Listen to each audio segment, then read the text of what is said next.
Hi అండి, అందరూ బాగున్నారా? నేను బాగున్నాను. ఈరోజు పులుసు ఉప్మా చేశానండి. మార్నింగ్ టిఫిన్కి ఎలా చేయాలో చూపిస్తాను, చూద్దురండి ఒకసారి. హాయ్ అండి, స్టవ్ వెలిగించి స్టవ్ పైన బాండీ పెట్టుకున్నాను. పులుసు ఉప్మా చేస్తున్నాను చూడండి. పులుసు ఉప్మా అంటారు, పులుసు బియ్యం అని అంటారండి. చూడండి ఎలా చేయాలో చూపిస్తాను. స్టవ్ వెలిగించాను, స్టవ్ పైన బాండీ పెట్టుకున్నాను. బియ్యం చెరిగి పెట్టుకొని ఉన్నానండి. బియ్యం వేస్తున్నాను.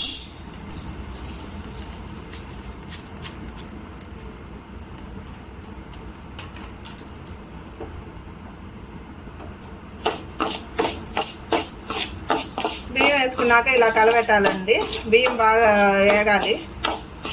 బియ్యం వేయించుకొని చేసుకోవాలండి.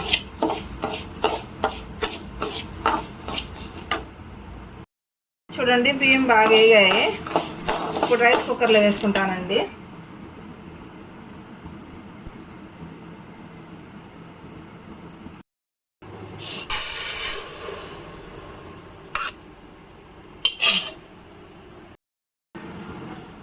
మళ్ళీ బాండి పెట్టుకున్నానండి. బియ్యం రైస్ కుక్కర్లో వేసేసి నూనె వేస్తున్నాను.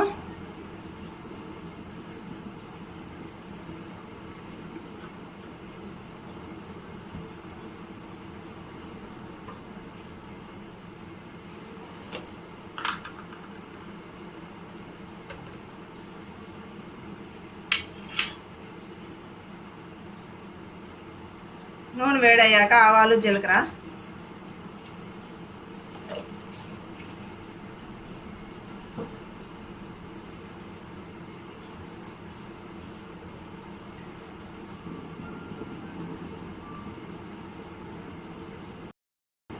ఇప్పుడు కరివేపాకు వేసుకుంటున్నాను. కరివేపాకు కొద్దిగా ఎక్కువగానే వేస్తానండి నేను. హెల్త్కి మంచిది కదా కరివేపాకు, కళ్ళకి, హెయిర్కి, అందుకని ఎక్కువగానే వేస్తాను.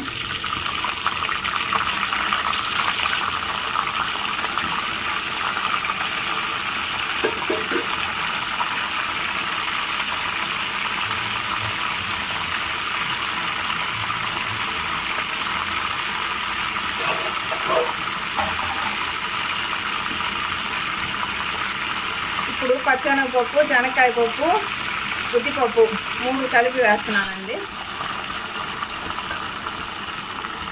కలుపుకోవాలి.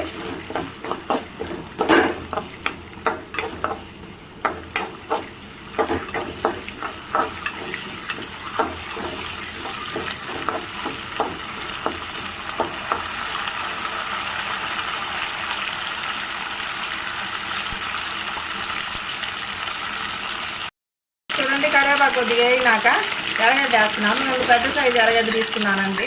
ఎర్రగడ్డ బాగా ఉండాలి దీంట్లో. ఎక్కువ ఎర్రగడ్డ వేసుకుంటే బాగా టేస్ట్గా ఉంటుంది. అందుకని నేను 2 వేసానండి. 2 పెద్ద సైజు ఎర్రగడ్డ తీసుకొని కొద్దిగా పెద్ద ముక్కలుగానే ఉండనివ్వండి. ఎర్రగడ్డ బాగుంటుంది. చూడండి ఎర్రగడ్డ వేసినాక ఇట్లా కలుపుకుంటున్నాను. ఎర్రగడ్డ బాగా వేగే వరకు కలుపుకోవాలండి.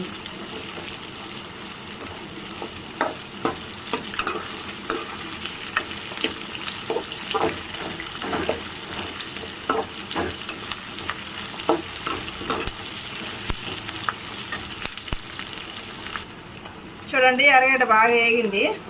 ఇప్పుడు పచ్చికారం వేసుకుంటున్నానండి. పచ్చిమిరపకాయ, ఉప్పు మిక్సీకి వేసి పెట్టుకున్నాను, దాన్ని వేస్తున్నాను.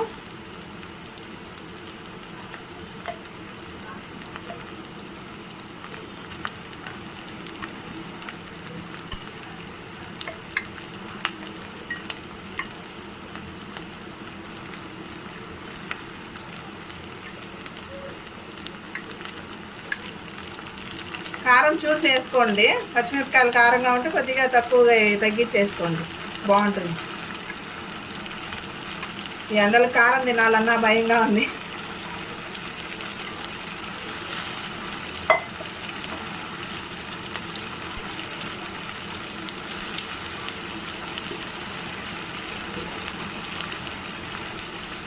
చూడండి కారం వేసినా కలుపుతున్నాను.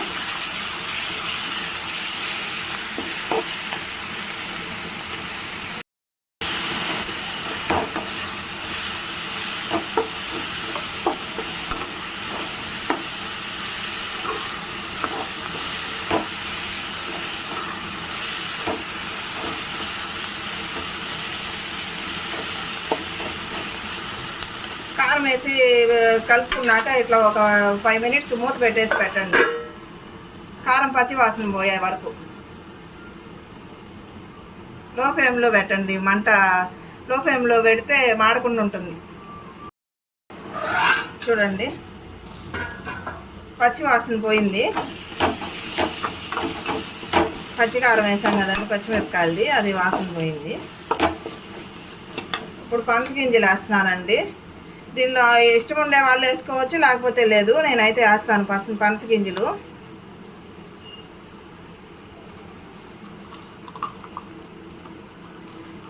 టేస్ట్ చాలా బాగుంటుందండి పనస గింజలు వేస్తే.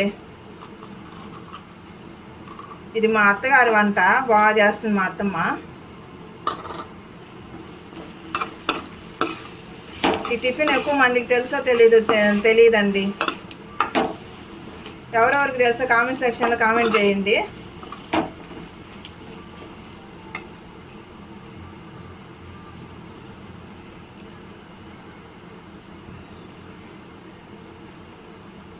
ఇప్పుడు పసుపు వేస్తున్నాను. పసుపు వేసినాక కలపెడుతున్నానండి.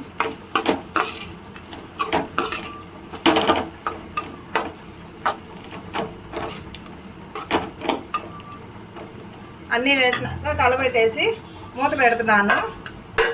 ఒక 5 మినిట్స్ అట్లా మూత పెడితే అన్నీ బాగా మగ్గుతాయి.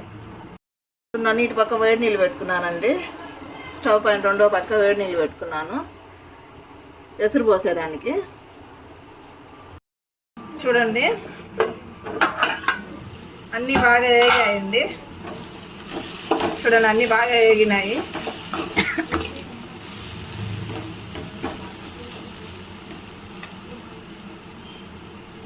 పనస గింజలు వేసుకుంటే ఆ టేస్టే వేరండి, చాలా బాగుంటుంది.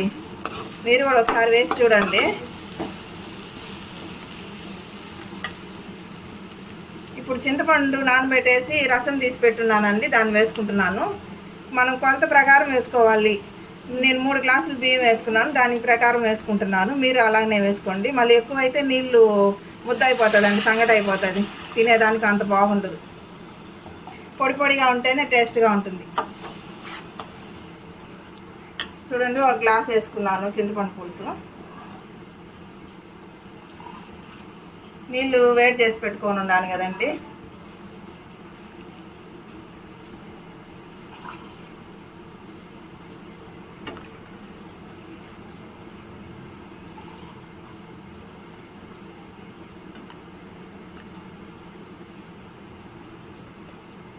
వాటర్ మాత్రం కరెక్ట్గా వేసుకోండి, అప్పుడే బాగుంటుంది. ఉప్పు నేను పచ్చికారం వేసా కదండి, దానిలోనే వేస్తున్నాను, అందుకని మళ్ళీ వేసుకోలేదు. పచ్చిమిరపకాయ ఉప్పు వేసి మిక్సీకి వేస్తాను కదా, దాన్నే వేస్తున్నాను.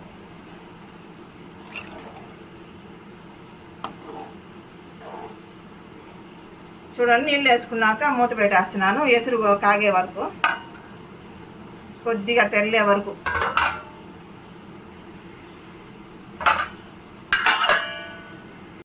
చూడండి మూత తీసాను, తెల్లుతుంది. ఇప్పుడు రైస్ కుక్కర్లో వేసేసుకుంటానండి. స్టవ్ ఆఫ్ చేసేసి